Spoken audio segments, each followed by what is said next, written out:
남편 통장을 본 건 정말 우연이었다. 아내의 눈빛만 보고도 단숨에 알았다. 큰 돈은 아니었다. 그래서 더 이상했다. 해야 할 말은 많았지만 할 수 있는 말은 하나뿐이었다. 집으로 보낸 거야. 그 말이 전부였다. 설명을 붙이지 않은 건 미안해서였다. 설명이 없으니까 생각이 자랐다. 말하지 않으면 덜 아플 거라 착각했다. 나는 확신이 필요했다. 말하지 않는 남편과 알려고 하지 않았던 아내의 엇갈린 이야기. 지금 바로 시작합니다. 여자편 풀버전 공개. 남편 통장을 보게 된 건 정말이지 우연이었다. 카드 내역을 정리하려고 아무 생각 없이 통장을 넘겨보다가 그대로 손이 멈췄다. 큰 돈은 아니었다. 한 번에 눈에 띌 만한 액수도 아니었다. 그런데 계속 반복되는 지출이 있었다. 매달 비슷한 시기에 비슷한 액수로. 그 점이 너무 이상했다. 이해할 수가 없었다. 우리는 늘 빠듯했다. 외식 한 번도 계산기를 두드려가며 했고 뭔가 하나 고장나면 다음 달로 미루기 일쑤였다.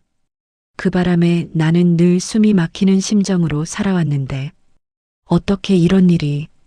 그날 처음으로 억울하고 분하다는 생각이 들었다. 처음 며칠은 그냥 넘길 심산이었다.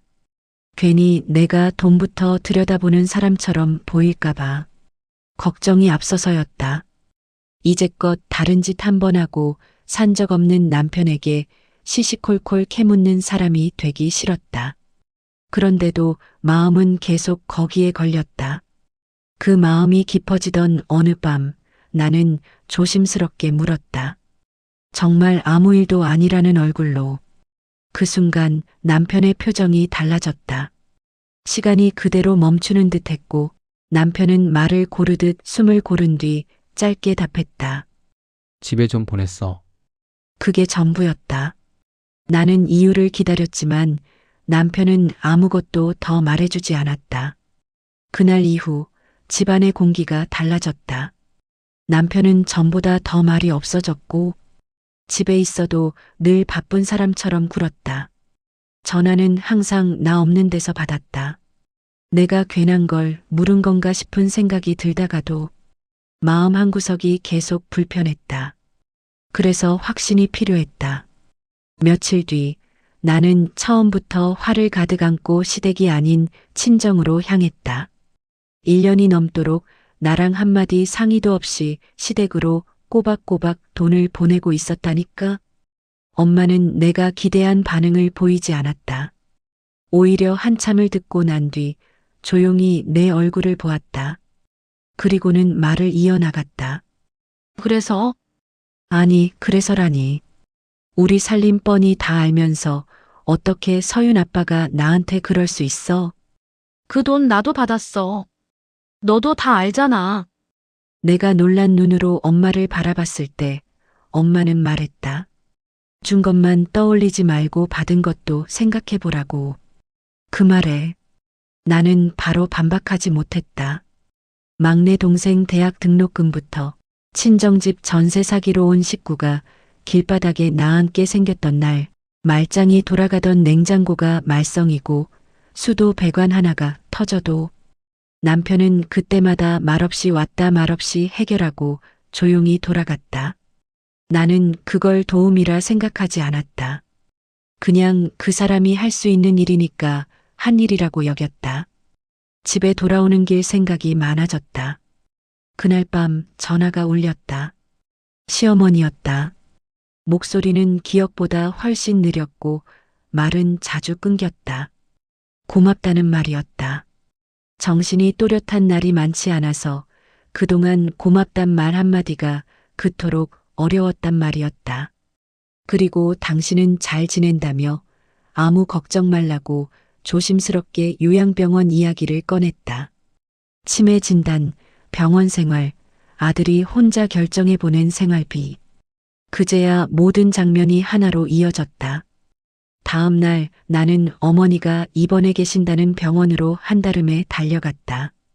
미안하다고 말하려던 것도 확인하려던 것도 아니었다. 그냥 이제야 내가 있어야 할 자리에 온 것 같았다. 병실에 앉아 아무 말도 하지 못한 채 한참을 있었다. 돌아오는 길에 생각했다. 알았으면 뭐가 달랐을까? 아마도 의심하지는 않았을 것이다. 그리고 그날 밤 처음으로 내가 먼저 남편에게 말했다. 다음엔 꼭 말해달라고.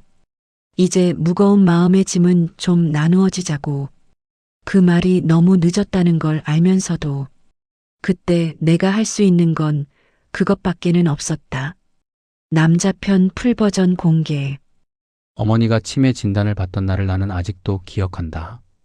의사는 생각보다 담담했고 나는 의사의 그 담담함이 더 무서웠다. 모시고 살까 싶은 생각도 잠깐은 했다.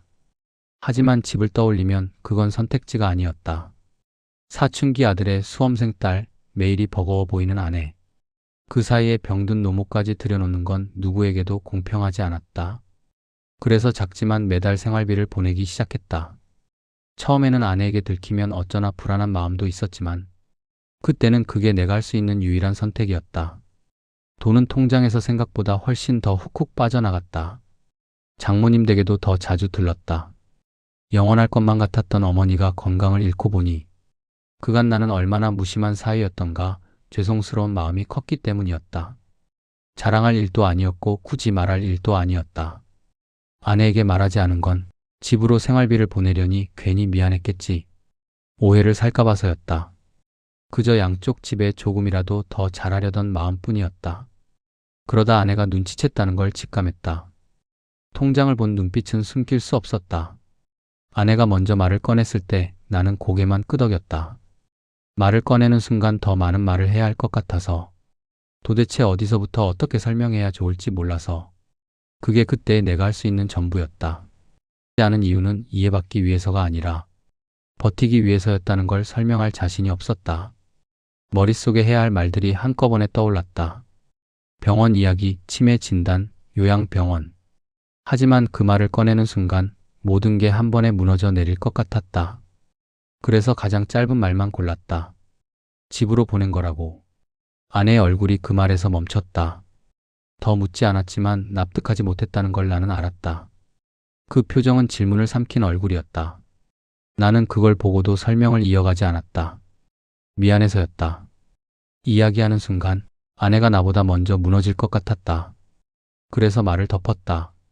말하지 않는 게 덜 아픈 선택이라고 착각했다. 하지만 그날 이후 아내의 눈빛이 달라졌다. 나는 그걸 매일 보면서도 말을 꺼내지 못했다.